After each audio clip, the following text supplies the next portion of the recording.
Hello, everyone. Welcome to another LifeWriting.com Spotlight. With me today is Mr. Marcus Lewis, musician, specifically a trombonist, adjunct professor, founder, and artistic director of Future Jazz. And last, but certainly not least, Marcus is from my hometown of Waynesboro, Georgia. Welcome, Marcus. Hey man, well, Chris, good to see you. Hey, likewise. It's been a while. In fact, I can't remember the last time I seen you in person, to be honest. I know, man. It's been a minute, man. For real. Hey, but I will say I've seen you out there doing your thing. So throughout this segment, we're going to touch on a few of them, of course. But I wanted you to know that, man, because I tell you, whenever I see a home, as we say, homeboy, homegirl, or what have you, doing something positive, it doesn't have to be on some grandiose scale or what have you.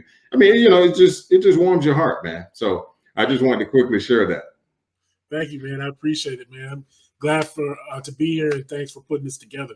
This is great, man. Absolutely, absolutely. So I have to ask. I don't think I even messaged you on Facebook about this or what have you, but like you, dude, you're all over the place. You work with some amazing artists, and I'm looking at your profile about Marcus on your webpage or what have you, and I'm looking at some of these artists, and I'm kind of getting ahead of myself. But I look at some of these artists that you work with, and I'm like, hold up, I was not aware of that. So again, throughout this segment, I'm going to ask you or lead in some form or fashion to get some information about some of these musicians and singers and such. Okay. Sure, man. For sure. Yeah. It's like I'm kind of my personality is like because a lot of people be like, "Oh, I didn't know you did this or whatever." And it's like I don't really like to talk about myself like that. You know what I mean? Right. It's just like I kind of just try to like make sure in a moment like that conversation speaks for itself, as opposed to like in our business, a lot of people when you first meet them, they'll be like, "Man, I played with such and such, and I did such and such." So I just try to stay humble and stay even killed or whatever. So that's why a lot of people don't even know some of the Right. stuff that I do. So So Marcus, is funny that you use the word, just humble or what have you, because the Marcus that I knew and everybody, I've known this guy since he was a little boy. Okay.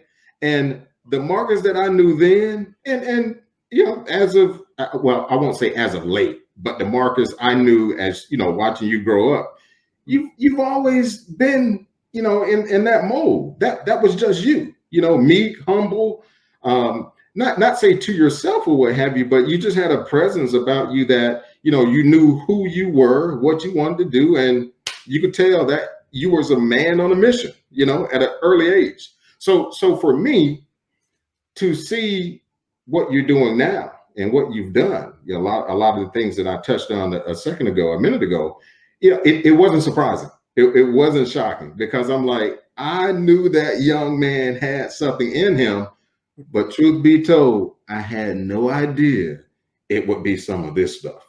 So that's awesome. That's kudos to you, man. So tell me, Marcus, tell me. How, a musician, a trombonist, specifically, how did that come about? When did you know? man, it's funny. My story is a little bit different because when you hear most musicians, they'll be like, man, like they have some super real, like deep reason why they started playing basketball, or artist or whatever. But for me, it was more so the fact that I wanted to play in band. Like I always liked music, but when we would have parades, like homecoming parade or you know parade down Main Street, the trombones would always be in the front of the band. And so I would see that when I was younger, and I was like, man, that looks cool. Like this instrument looks so different than all the other instruments. So I want to try that in band class. And literally, that's what it was. Just it was a very different instrument, and I was kind of drawn to it in that way. But it wasn't no like a calling or something, where like the instrument spoke to me. You know what I mean? It was just I thought it looked cool, and they were in the front of the band, and I kind of liked that part about it. Like, all right, they're in the front. So really, that's why I picked the trombone. per se. And then you asked me about a musician or just the instrument. I'm sorry. Yeah, yeah. It's actually any way you want to respond. Anything Okay. that comes to mind. So of course I picked that instrument and started playing under James Bell, if you remember him, uh, Yes. your Yep. band director. And he was a trombone player too. So we had a close I connection. wasn't aware of that. Yeah, yeah, man. So I had a close connection with him like that, and then I wanted to, as I progressed through band, I actually wanted to be a high school band director because like I honestly at that point in high school I didn't know you could make a living playing music unless Oh, you were in a church or you were somebody big like Michael Jackson or somebody like that. It wasn't right. a lot of people coming out of Burke County, playing music. It was more Coming out of what? Burke County, Waynesboro. Coming out of Burke County. Yeah. See, some folks would have beaten me up if I hadn't said anything about two Burke County guys. I of course I mentioned Waynesboro. That goes without saying, but the Burke County piece that puts it on the next level, right? Right. Yeah. So, so for me, it was like, okay, I was going to go to school and be a band director because I love music, love teaching it. Uh-huh. I just felt like I was drawn to music, even though, as you know, we were all in a bunch of extracurricular activities. You might have played football and marched in the marching. Played in the concert band. You might play basketball, or for me, I played baseball. So, I played baseball at the time, but I was in the band, so there was a conflict with that. And I really loved baseball, but I felt like being more self-aware, I felt like I could relate to music a little bit more, even though like my dad was athlete, around town, like one of the most recognizable athletes.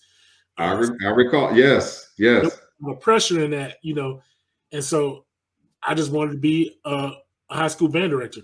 Well, when I got to college, Uh-huh. opened up my eyes to like kids from Atlanta were in college. They had like more opportunities, so they were like, "Man, no, you can play." Like, we started playing gigs. It's like, "Oh, somebody's paying me money to play at this place." Wow. Okay, Yeah. cool. So, and I started getting more into jazz, and I kind of like the freedom in that music. So then at that point, I would say like my freshman year in college is when I switched my major from education to performance. And so at that Oh, point, I was like, yeah, I want to play music for a living. okay. Passion for education, but I wanted to play more. You know what I mean? Yeah, yeah, Um, yeah, it was kind of at that point, and then I started to, direct my energies towards performance as part of education. yeah. But I also kept taking all my education classes. So I think actually, if I do take a psychology class and do student teaching, I would have my Uh-huh. education degree too. So I was Oh, doing, wow. Okay. but my main Yeah. focus was performance. So what was it about jazz? And oh, by the way, I mean, of course but this is Jazz Appreciation Month. And as soon as I started doing a little research and peeling the layers back or what have you, and I saw certain aspects of it. I'm telling you now, Marcus, I immediately knew I'm going to reach out to him. I'm going to ask. Yeah, Hey, look, you have not because you ask not, right? that's So exactly I'm right. like, okay, the least he could say is no, or not now, or maybe, or whatever. I was like, I don't care. I'm going to pose the question, see what his schedule is like. And as soon as I can get him here, I'm going to make it happen. Oh, thank you, man. Yeah, I mean, anybody that's from where we're from doing something positive, man, I'm there. There'll never be a point where it'll be like, nah, man, I can't do. I mean, how big or how small, Yeah, I yeah. got if we get some time, I got some ideas that I haven't really told anybody that I'll drop on you about some ideas that I got for music in our hometown. Nice. Nice. Well, hey, I'm all ears. I put that out there very clearly right now. Yeah. So I mentioned earlier, you've performed, with some big names and just been there, done that, whatever, right? And steadily doing, more and more, and so much more is in store. Mm. and not to put you on the spot, even though I am, right? But what what is one of the biggest names, like the most memorable performance? I mean, you work with, you know what? I got to pull it up right quick, Marcus. Right here, right? Yes, sir. Check it. I'm looking at, where is it? The first one, Yep. Aretha Franklin, right? Yep. Second to last paragraph. Aretha Franklin, the one and only Prince. Yep. Yeah. Okay. So see, that's the one I wasn't aware of. Yeah. I Because, like with Prince, there's a lot of like exclusivity, like with, certain things that happened that weren't even like public. Like Prince he would throw shows that like were after the main show, that were only to select audience members. Like he would do things like where he'd have a ticket, and if your ticket had this Prince symbol on it, you know what I mean. You could get entrance to this secret show, um, and wow. or he would have random jam sessions at his house, um, where you would perform, and he may just call like to perform. So, kind of one of the first times was 2011. Just got to jam. This wasn't like a performance, but got to jam with Prince was we were at the 2011 Grammys, and so I was in Janelle Monae's band. So I played with Janelle Monae for 8.5 years, and so we were performing. We got done. It was a set that I did with her, and then she did a song with B.O.B. and Bruno Mars. And so at the time, Bruno Mars didn't have any horn players, so he was like, "I got this song that we need horns on. Would you guys play on it?" So we played with Bruno Mars Wow. on the Grammys too, that year. And so, man, I'm like, I'm on the Grammy calling my mom, like, oh, I'm on TV, like, it was a real like high moment, right? And so Yeah. we get done, man. We're all hanging out and stuff. And I get a call. It's like, "Hey, man, are you close to the hotel?" I'm like, "Yeah, I'm just 2 blocks away." They're like, "All right, so man, can you get your instrument?" So we go and get our instrument, and we hop in this van, and then we roll to this party that Prince is throwing in Beverly Hills. And so we walk in, and it's just like famous people, like Dave Chappelle's there, Black Eyed Peas, like Cyndi Lauper was there, like, I mean, just like famous people. So I'm like starstruck, trying to be cool or whatever. And so we're all hanging out. Prince is like DJing, uh, just we're all hanging out. And so he starts jamming on the stage. And so he starts playing the song Roller Coaster by the Ohio Players. And as you can see on that website, I played with Ohio Players for 2 years. So I knew their whole catalog. Wow. And so like that was a big moment for me getting that gig, because that was like the first kind of major gig that I got, and to be Yeah. able to invite my parents to sit, in the front row, get them tickets, to a band they grew up listening to, Exactly. kind of like a moment of real validation where my dad was like, "Oh, I can see how you can make money." Because like before he was like, "How You, you gonna make you money?" know, I was gonna ask you about that. How did your dad, well, both of your parents, but you just said your dad, how did he act or respond when you initially, like, just shared it with them that, this is my pursuit? Yeah, they didn't. My parents, I was lucky, very fortunate. They were always supportive, and they always kind of instilled in me that you could do I can anything. see that. Yeah. But I could tell my mom is like one. I could say, "Mom, I want to like, make kites for a living or something." She'd be like, "All right, like you can do it." You know, Right, right. my dad kind of wanted me to pursue more of that because I just don't think he saw stability in it. And my dad's personality is very like, you know, by the book, stable. So, for him, I think he was a little bit, just didn't see how I can do it. He wasn't like, don't do it, but I think he was concerned more so than anything. And then, as I got my degrees and stuff, and then, started to do more. And then I think that was like the nail in the, coffin for him was like, oh, like I can see you doing this. This is like on a large scale. So, but honestly, man, they were real supportive. You know what I mean? Yeah. Yeah. So, Good. to get back to the Prince thing, so they start playing roller coasters. So I'm like, oh, I'm like, yo, man, I know this song. It's like, I can tell you the parts. I'll sing. I'll tell you when to come in. Like, let's just get up on stage. Because Wow. it was people were kind of coming in and out, like certain people would sit in on songs, so I felt like the culture, I would have never normally done that. Yeah. But the culture of the party was like, this is exclusive. So like people are welcome to kind of get in and get out and jam. Wow. So man, we got up on stage, we played that song, and like Prince didn't even know we were like up there, I don't think. But when we played those horn lines, he just kind of looked over and smiled, and I was like, we're in there. So yeah, man, we jammed, ended up jamming till like 6 o'clock in the morning. And then the only reason why we had to leave because we had to catch a flight out the next day. Our flight was like at 9 in the morning. So 6 o'clock in the morning, you just implied that the party was still going on. Yeah. You guys left. Still going on. Yeah. So later we did these joint tours with Janelle where he was playing shows. We would open up for them, play shows, and then we do these secret shows. The secret shows would be kind of like a collaborative show. Yeah. So our band, his band, and then he'd be like, all right, horn players, I want you to play on these songs. So we would play on specific songs. Wow. So it's kind of cool. And, wow.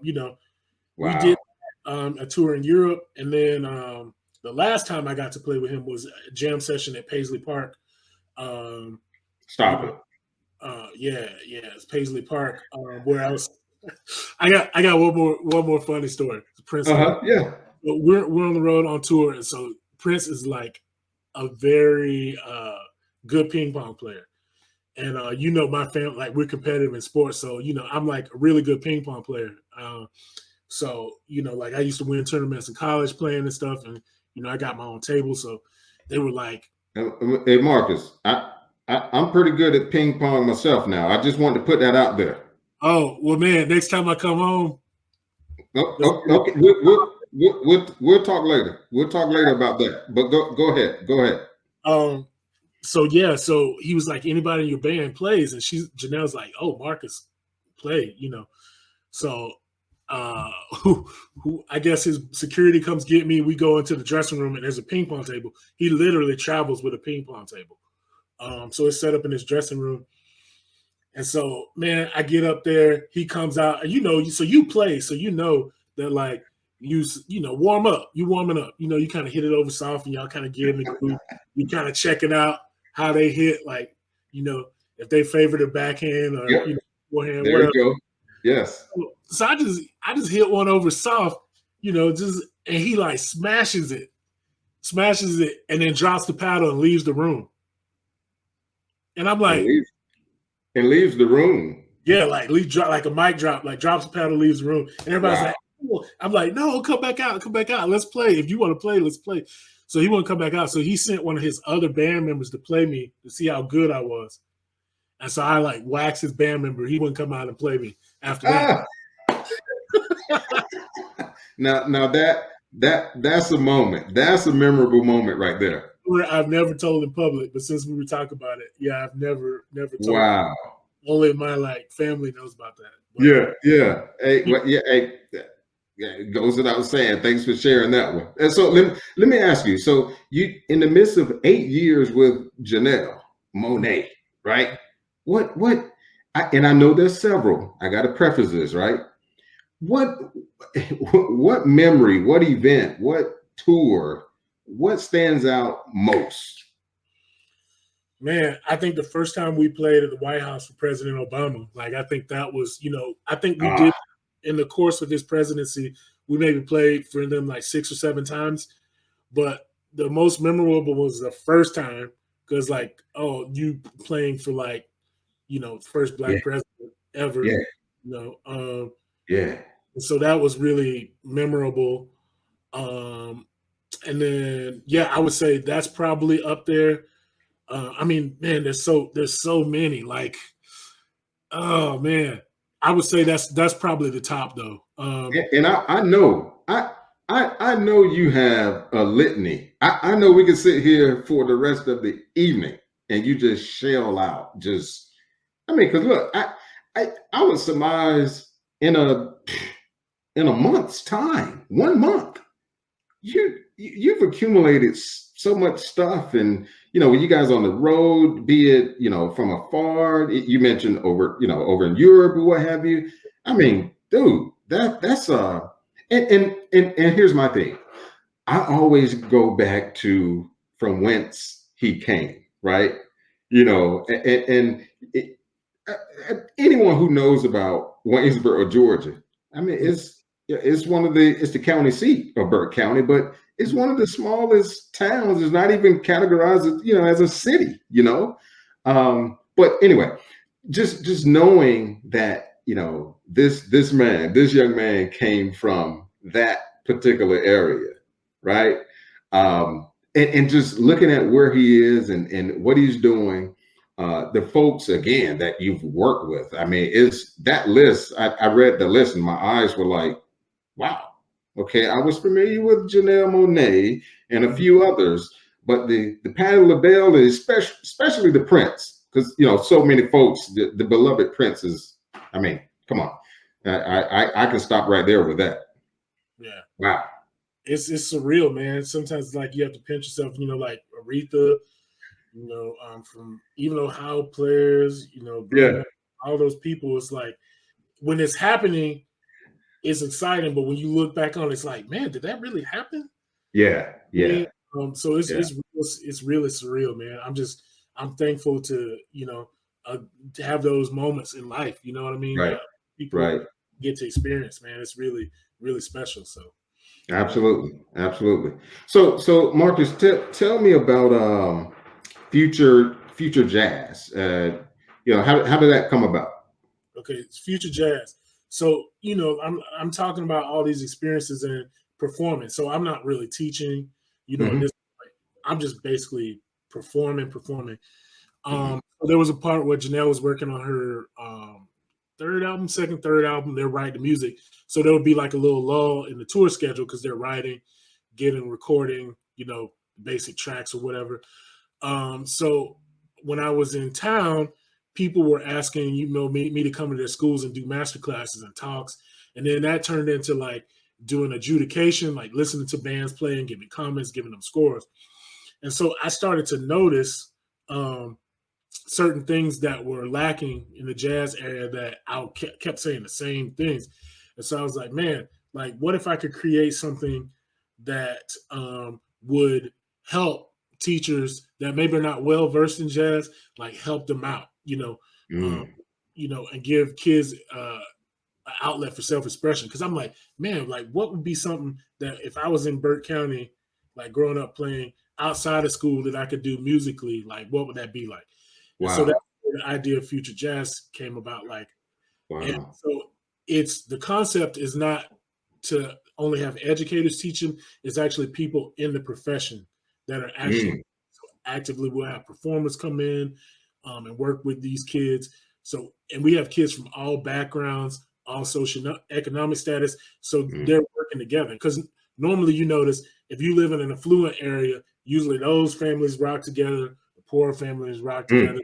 There's no like, you know, if Yeah. you projects, you're not going to befriend a person who their family is like an investment banker, right? Exactly. So, but in future jazz, we have these type of kids that are like Section 8 to like kids that live in the suburbs. Like everybody's working together.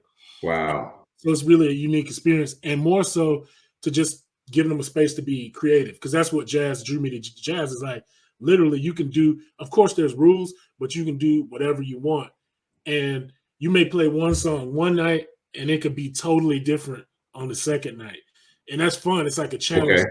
It's like a game, Like if you're Okay. playing sports, like you play football, you can play a team one time, you play that same team, it's different. You know Right. what I Right. mean? You're still Right. playing the game, but it's different each time. Wow. What plays they decide to run, what strategies on defense, offense. It's kind of like that. It's a game. It's like, all right, I know I'm playing the song, but where can it go this time?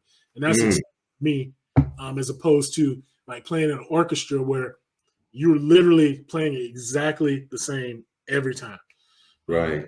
So that really spoke to me as far as the music. So I just wanted to give kids the experience to work with people that maybe don't necessarily come from the same place they do, to see that people have a lot more in common than we think. And then just give them expression, artistic expression, because kids need that. Besides just like doing math, reading, they need to be able to express themselves. So that's what it's about, man. And so I've been doing that for the past years. These kids perform, they put on concerts, and it's great for the community. Yeah. So. Wow. Yeah, I can see how impactful that could be. And like you said, for all, because it spans the gamut of those socioeconomic groups that you just laid out.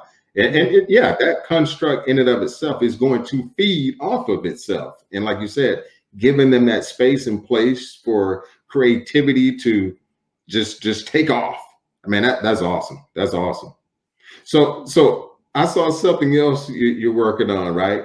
The is it Brass and Bougie? Brass and Bougie, yeah. And Bougie, yeah. So what is that? Talk to me. Okay, so Brass and Bougie. So I also lead a group. I play small group jazz, like 4 to 5 people, but I also have a large ensemble jazz that consists of 18 people. And so we do my original music. So we play jazz. But Brass and Bougie is like a mixture of that and also hip hop. So we're the first ever, this has never been ever done in history, or recorded in history, I should say, that we combine an 18-piece big band, a jazz ensemble with rap music. So there's been like where people fused rap and jazz together and all of that, but never in this construct. So it's really interesting. And it all started from an idea of Kendrick Lamar's All Right, that song from To Pimp a Butterfly. So I got together with these 2 local rappers. We did a cover of that song and people went crazy. So we were like, man, like maybe we're onto something. So we decided to do a record. I wrote and arranged all the music. I arranged all the music and we put it together. And, man, that's been 2 years and it's been a lot of success. It's another thing where we've brought old people and young people together in the same concert, and they really love it. It's something in there for the jazz heads. It's something there for the hip hop heads. It's something in there for everybody. So it's really cool, man. And when we dropped the album, we were number 2 on the jazz charts and Apple Music and 15 in Billboard Contemporary Jazz charts. So wow. Okay. For that record. Okay. I clicked on this. I just remember this flow here, All Day. Mm-hmm. And I was like, that is really different. But what you just said explains it. Yeah. Yes, it's different because no, you haven't heard anything quite that unique before with that collection of instruments and song, if you will. Yeah, man. Wow. See, I should have planned to play it. Oh. You can hear that, right? Yeah, oh yeah. Yeah, hold on.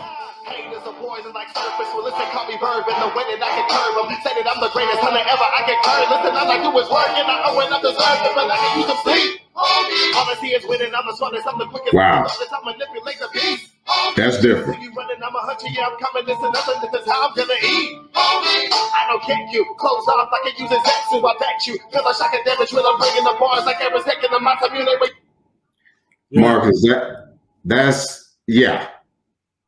Oh yeah. Now that there, you talking about unique. And look, I'm a music head. A lot of folks who know me. I can dance to pretty much anything, right? I even dance when there's no music because I tell folks I keep a song in my heart. See? Oh, yeah. So that's how much I love music. Okay. So this whole thing is talking to me. Trust me. Yeah. And that, yeah, playing that the other day, man, I was like, yeah, I got to make sure I ask him about that arrangement because I don't think I've heard anything like that before. Man. And like I said, you just explained why, you know. Yeah, man, we're the first to record that. I mean, I'm sure maybe there's been some people that have played something, but I don't see any reference of any recording of it. So it's it's taking that two things and mesh them together that are quite more related than most people would think. Um, and we put them together, man. We did a record, and this rest is Yeah. history. We're working on number two. I'm writing the music for number two right now. So Wow. yeah, Right. Getting it done now. yeah. Well, look, I'm looking forward to it. I am going to check the website out again. I'm going to make sure I have all of this listed, Mhm. with the video, be it on YouTube or wherever else I put it. So I'm going to make sure all of these links are there so people can, check this out for themselves, reach you accordingly, and the whole nine. So that this is again, it's literally music to my ears, man. I tell you. And that means a lot, man, because sometimes you have to take chances and hope that people dig it. So Right, right. it's always good. We as artists, man, we love when people love what we're doing. So, yeah. Right. So I got to ask you, Marcus. I wanted to maximize the time, but I don't want to keep you too long. But I would be remiss if I did not ask something related to, just words of wisdom, musical words of wisdom. Yeah, that 10-year-old. I probably got about 8 minutes. So, you know, I don't want to. Nice, Yeah, nice, yeah, we push that. nice. Okay. So look, this 10-year-old boy, right? Mhm. He's aspiring to be a musician, let's say trombonist, or he's thinking about another instrument or what have you. What is it? What would you tell him to help? uh I don't want to say lead him in a particular way, but what type of words of wisdom would you impart to him to have him seriously think about? Becoming a musician or just playing in general. And I would say, well, no, becoming a musician. Let me switch that gear right quick. Okay, yeah. I mean, so the main thing I would say to do is to work on your craft every day. So consistency is the key to like reaching your goals. So set small goals and work at it every day. Yeah. Um, because a lot of times people get discouraged, like, it's things are hard, you're trying to figure out, oh, how am I going to pay this bill? How am I going to do this thing? Or like, my friends, we're having an argument or whatever, like life gets in the way. Just working on it a little bit every day and then listen to music and study it and play with musicians that are better than you. I would say those are the three main things is like work ethic. So every day, do something. Even if it's like you're real busy and you can only fit in 30 minutes right here, like go ahead and spend that time every day because that consistency will build up through repetition. Then, listen to music. Music is a language. So most people learn music. Most people learn languages not from a textbook, right? They learn it by speaking it. So music is the same thing. You got to listen to it and imitate things that you like, you know. And then because think about it, when I was a kid, I was listening like hip hop. It's like you don't learn a song by like reading a hip hop textbook and like, oh, they're using iambic pentameter and all these things and double entendre. It's like you listen to the song over and over. When we were listening to it with a cassette, playing, rewinding, like hearing what they say there or going back. It's the same thing with learning music. You gotta repetition, listen to it a lot, and study it till it becomes a part of you. And then the most, not the most, but the third thing I'll say is playing with musicians who are better than us. So sometimes our ego, because we're not as good as someone, it makes us nervous with playing music with them. But in essence, it's kind of like all right, like they're gonna make you better because I equate it to saying you're playing a sport, right? And you play basketball, you're playing one on one. Well, you play your cousin that's better than you. That's gonna elevate you to play better normally than you might play. You know what I mean? You're gonna play better. You might still lose, but you're gonna elevate your game. There's certain people Absolutely. when you play with people that are better, it makes you try that much harder. So Yeah. it's the same thing with music. Wow. Practice, listening, and gaining experience from people who are better than you. Yeah. I would say those are the main things. And then believing in yourself, Yeah. self awareness. Like I might want to be an NBA player, but I'm not tall enough. I'm not fast enough. So at some point, I have to be self aware to know that Right. it's not going to work for me. Yeah. You know Yeah. what I mean? So I kind of gravitated towards music, and I understood at a young age that I was able to do that. So Yeah. um, Yeah. good, That no, that I would that give. that that, that all makes sense. Awesome words of wisdom. I'm gonna make sure I identify those three somewhere, because that could be applied across the board in so many areas.